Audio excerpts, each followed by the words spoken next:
consider this. So somebody else started with maybe not even consciously, started with an emotional grid of well-being. And their grid filled in until they had a lot of prosperity that was evident to them and to anyone who's witnessing them.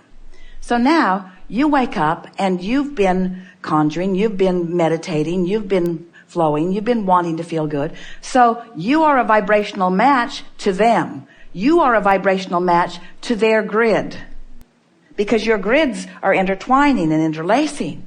So you don't even know them, but you're a vibrational match to them.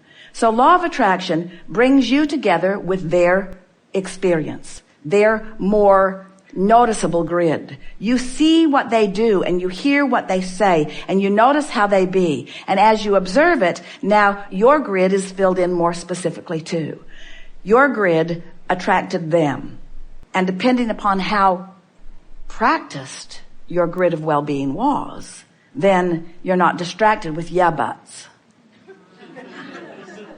Because some people, it comes to them, they see it for a moment, that bright shiny car or whatever it is. They see it for a moment, they feel it for a moment, and then they begin the comparison of what's manifested in their experience versus what's manifested in someone else's experience, never realizing that the rendezvous that happened was a manifestational point, that it was the universe showing them that they're getting closer to the manifestation that they want, and even though it's not in their garage yet, it's on the way to them because they are in vibrational sync with it. You see what we're getting at?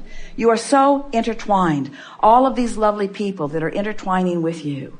Creation is not even close to what most humans think it is. It's all about doing something about your vibrational point of attraction and then allowing the universal forces to fill in the details. And once you get the hang of this and you start enjoying and complimenting and appreciating the details as they come, then every detail of appreciation that you acknowledge adds to your grid and makes it more firm. So your grid just begins to fill in and fill in and fill in and fill in until it's not just an emotional feeling place for you. It's not some nebulous vortex that some crazy non-physical being is pointing to on the floor. It's the reality that you're living. It's the reality that everyone can see. Everyone can see the clarity of your being, the fun of your being, the prosperity of your being. It becomes evidence to everyone to see. But you gotta not care about doing it so that they will see it or it will trip you up on your way to it. Because most of them aren't going to be able to see it until it's really, really vividly clear. Most people will not see your new car until you're driving it, you see. Most people won't see it until you have manifested it. So if you have to wait around for them to manifest it before you see it, then you are taking way longer than you are wanting or needing to take. Is this making sense to you? But if you're working on your emotional grid and the reward for you is the way that it feels and the manifestation is irrelevant because the manifestation is just going to make you feel good when it comes and you already feel good, now you've taken all of the negative, now you've taken all of the lack, now you've taken all of the absence of everything you want out of the equation. And now you are in sync with your vibrational grid, which is the presence of everything that you want. And when you're in sync with the presence of everything you want must fill in vivid detail. And that's what you came for. You came for the exploration. You came for the new ideas to form within you. Not one of you doubted for a minute that you could be or do or have anything when you made the decision to come. Because your vantage point was this magnificent time-space reality that is burgeoning with constant evolution, and you wanted in on it. And you wanted your point of view to be part of the process of it, you see. And your point of view is part of the process of it. And your joy happens when you consciously recognize the part you've played and get in on the expansion of it consciously. You are creating magnificently, and we are all the beneficiaries of it. We're here visiting with you because it's time you come to the party you planned. It is. It's time you come to the party you planned. It's time that you revel in the fun, and it's time that you rendezvous with the others that have come to the party that they have planned. And what a party it is when you all come bringing your pieces to the party, you see. What's going to happen at my party? I'm going to have fun. In what way? I don't know and I don't care. Who's going to be there? Irrelevant. Where are you going to hold it? I don't have any idea. How do you know it's going to be fun? Because I've created a vibrational grid and I know fun. I know fun. Because I went to that party and took a little piece of it and I focus on that. And I went to that party and I took a little piece of it and I focus on that. And I've developed within myself a vibrational grid. And so I just know. Well, how do you know? Well, I just do. Well, how do you know? Well, because I felt that way before and stuff happened. We understand your dilemma, all of you. How can I feel about something that I haven't experienced before? Because I have oriented myself, Abraham, to respond to what is. So if I had a lot of money, I would be able to describe to you more clearly how it feels. But can't you imagine? Haven't you watched enough movies? Haven't you imagined in your own mind? Haven't you had enough dreams? Can't you sort of kind of feel what it would feel like if you didn't have money pressure, or if you had opportunity to pretty much do what you want? Mm-hmm. What was the last thing that you saw that really rang your bells, that you would have liked to have purchased if you had been in the financial situation? What was the last thing you saw that made you feel excitement when you saw it? Some say, Abraham, how silly is that? It's not silly to engender an emotion about something. So in this case, hard to find the feeling until you focus on it a little more specifically. We ask you a very specific question which led you in a very specific direction. We said, what was the last thing that when you thought about, you felt excitement about it? Because there are a lot of things when you think about money that it doesn't bring a feeling of excitement. It brings a feeling of responsibility, or a feeling of bondage, or a feeling of absence of what you want. But that was something that it was pure. When you thought about it, you felt just a little bit of well-being about it. You felt enough excitement about it that we could pick up on the vibration and fill in your grid with some details that now have left you in a different vibrational point of attraction. That's the work. That's the work. And then you don't go on and on and on and on and on and on until you feel like a crazy person. You leave the subject, but you come back to it frequently enough that you give yourself the feeling of abundance. Now, we like that for you. Have you read the wallet process that is in the Ask book? Have you read that process?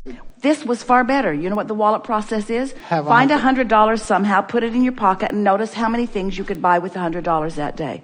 Well, this was way more fun. A BMW is way more fun than spending $100. And since you're doing it in your imagination anyway, why not choose the things that really feel good to you and fantasize around them until do you know that the universe does not know if the vibration that you're offering is because you're facing reality or because you're conjuring reality?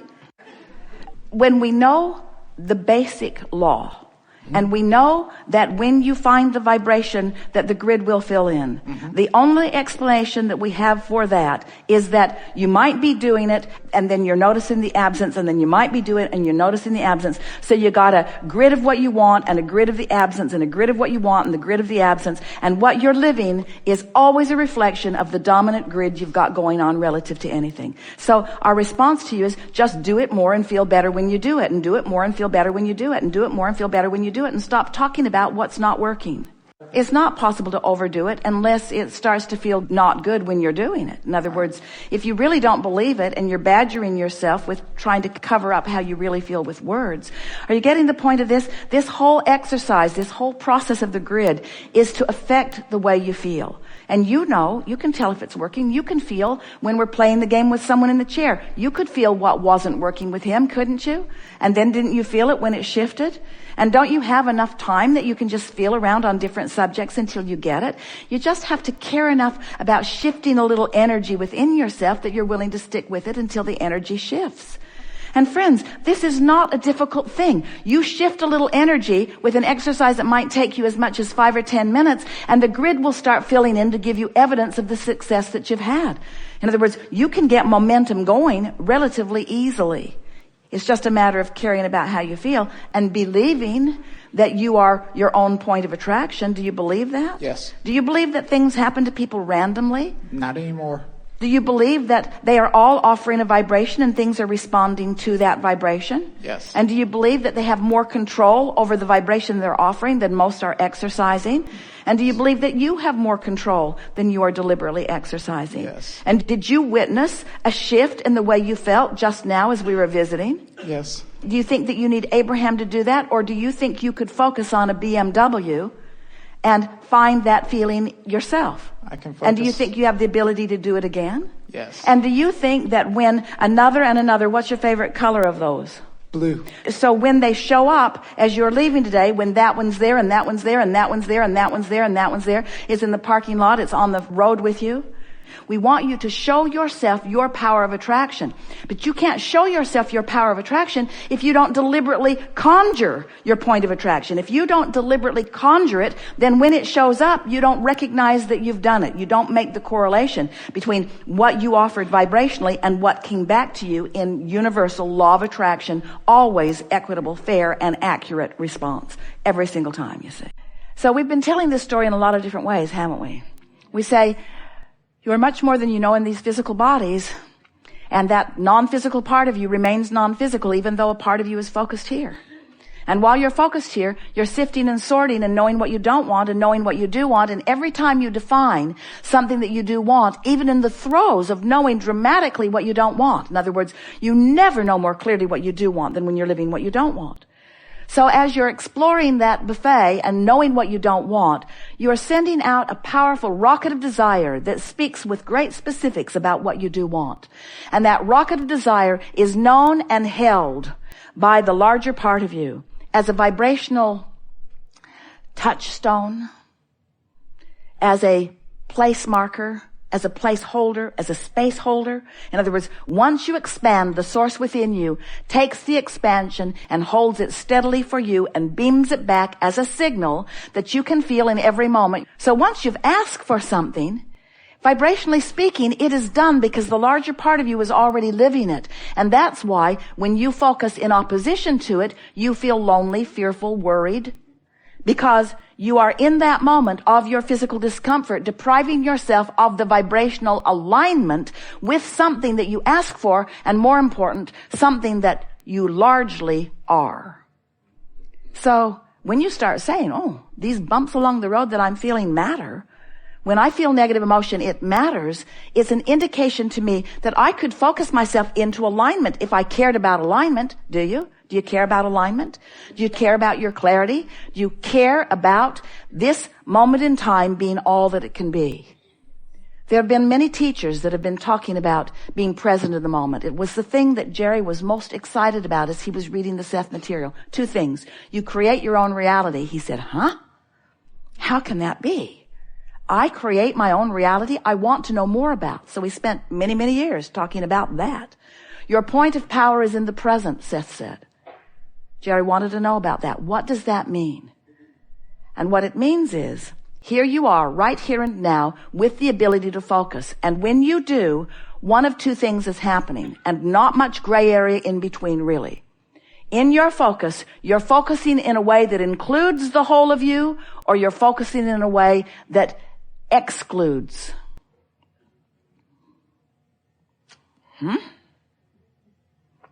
I thought you said that there was no exclusion in this universe.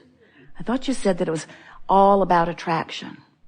Well, it's all about choosing a frequency that will bring something to you. In other words, if you are including who you are, then you are leaving out who you aren't. And if you are including who you aren't, then you're leaving out who you are. In other words, you get to be the vibrational chooser of what you set as your vibrational tone, which then law of attraction responds to, which equals the life experience of this moment in time. You got that, didn't you? It's really fun talking with you, because we can feel that even though we are out here in a new leading edge place, that there's enough that you're hearing that is familiar to you, that even though we're reaching into these new places, you're coming right along easily, because you're tuned into who you are. And when you're tuned into who you are, all of this makes perfect logical sense, doesn't it? You know that you are the creator of your own reality. You know that you are. You know that you are. Do you believe that you are a good focuser? Do you want to be a good focuser? So which of those thoughts was a better thought for you to focus on? I am, or I would like to be. Now, if you already are, and you know it, then I am is the better thought for you. It's specific enough. Say that in a different way. It's specific, but you are aligned enough to keep up with it. But if it was more specific than you're ready for,